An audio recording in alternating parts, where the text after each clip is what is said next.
before I can get out of the chair to say, hey, I'm the lady who called, I didn't get a chance to get to the door when we heard this enormous amount of gunfire, at least 35 or 40 rounds.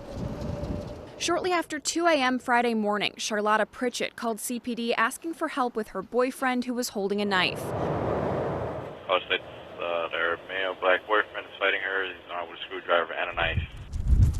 Police arrived on the 6th floor of the Chicago Housing Authority building minutes later. That's when CPD says officers knocked on an apartment door and were confronted by a man who pulled out a knife and lunged at officers. CPD told us officers fired their weapons, hitting the man identified as 58-year-old Timothy Glaze several times. You go in that hallway and it looked like a battle zone. But Pritchett says her boyfriend, who is suffering from several forms of cancer and having a mental health episode, posed no danger to her. She just wanted help de-escalating the issue. She and other members of her community want the body camera video from the incident released within the next 10 days. They also want to know why a mental health crisis team wasn't sent and why he was shot so many times. Last week, we uncovered a current order of protection between Pritchett and Glaze. Would you honor the order of protection or would you go against it and help him? That's what I chose to do, and it led to his death. Pritchett acknowledged the history of domestic violence, but said Glaze needed her help in this particular situation.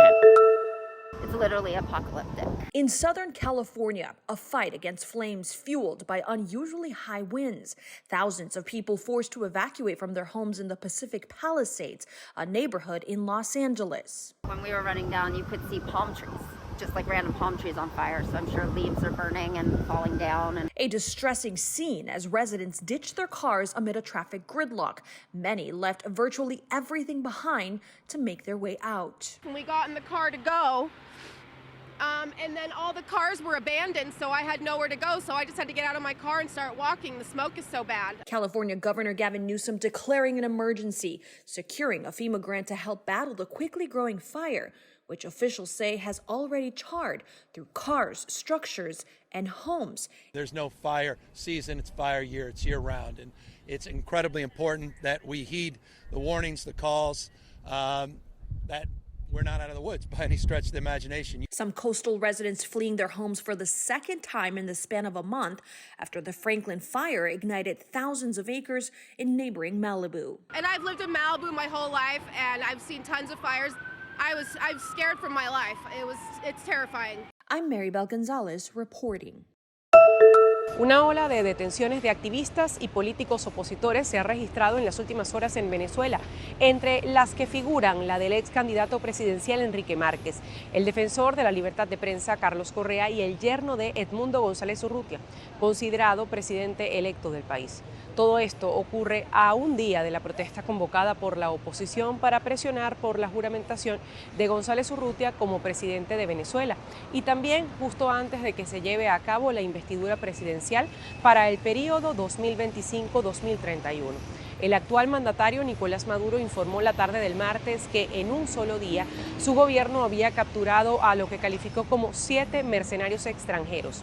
El panorama en Caracas sigue siendo de incertidumbre, miedo, expectativa sobre lo que podría pasar el viernes 10 de enero, cuando Maduro aspira a tomar posesión para un tercer mandato, aunque la oposición reclama que debe ser Edmundo González Urrutia, quien se juramente, dado que alega que tiene las actas para demostrar la victoria de González Urrutia en las elecciones del pasado 28 de julio. Desde Caracas, Venezuela, les informa Adriana Núñez, Rabascal de La Voz de América para Tele Aruba. Él nunca logró quedarse quieto, pero apenas se dio cuenta de que tan divertido era el juguete llamado kart de su hermano Enzo, supo qué quería hacer para el resto de su vida. Desde muy chico solo se ven carros en las pantallas de este brasileño. Eu passo o dia inteiro no simulador quando eu estou em casa. Él contó que pasa todo el día en el simulador cuando está en casa. Estou no meu simulador. No solo su obsesión, sino también su madurez eran una muestra de que Gabriel iba a llegar lejos. El pequeño Vivi dijo que su adversario se chocó con su kart y él descendió a la 4ª posición. Pero así como dijeron sus papás, él fue el campeón. Eu fui campeão. Luego de ganar 2 títulos nacionales, Brasil le quedó chico. Gabriel Bortoleto se fue a competir en Italia, pero no era fácil mantenerlos a él y a su hermano en el costoso mundo de la velocidad. Su padre se recuerda que una libra valía 7 reales. 7 reais. teve outro momento muito difícil. Le pregunté a su madre qué tan difícil fue ver a uno de sus hijos renunciar a la vida como piloto para que Gabriel pudiera seguir en Europa. E piloto abrir mão para o outro continuar correndo. Agora você vai me fazer chorar.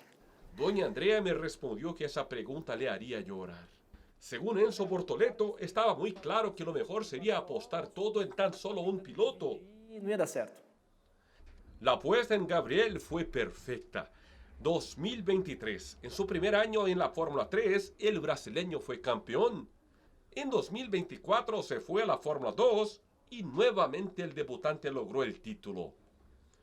Con este desempeño increíble, el joven de tan solo 20 años fue invitado a ingresar al exclusivo grupo de pilotos de la principal categoría del automovilismo mundial.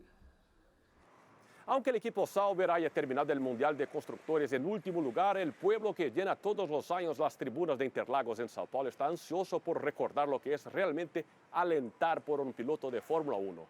Al fin y al cabo, nuestro país por fin tendrá un representante en el grid luego de 7 años de la despedida de Felipe Massa. Según el subcampeón con Ferrari, sin duda es una emoción.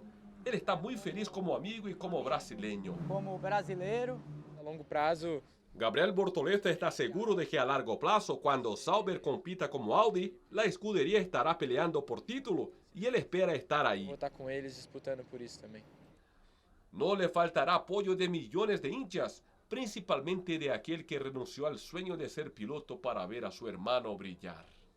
Gabs, Bibi, Maninho, tantos apelidos e... É difícil.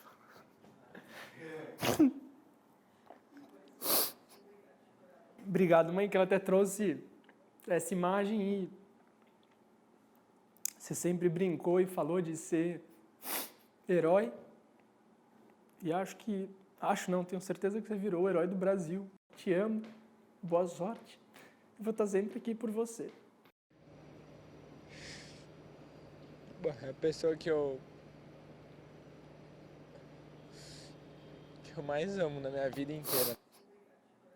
Ele sacrificou tudo que ele poderia ter tido para me dar as oportunidades. Eu não queria fazer você chorar com essa fotinha, não era ideia. Meu bebê. Reportó desde Sao Paulo Dan Sister.